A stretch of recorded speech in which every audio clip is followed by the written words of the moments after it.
कमरिया के ताजा भई एगो महाजा पियावल तोहर साजा भई फेरू दर्द कमरिया के ताजा भई। अरे ना बुझला का बुझी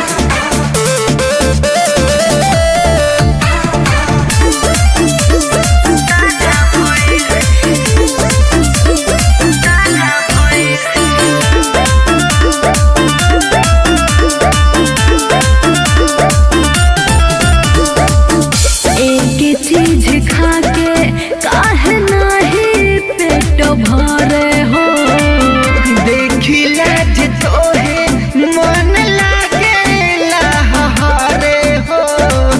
अरे ना मनबो ना एक चीज खा के काहे नाही पेट भरे हो देखिला जे तोहे मन लागेला हरे हो। अच्छा दिल खोजेला रोज रोज मजा कोई सुना बोला एगो महाजा पियावल तोहर साजा भई फेरू दर्द कमरिया के ताजा भई एगो महाजा पियावल तोहर साजा भई फेरू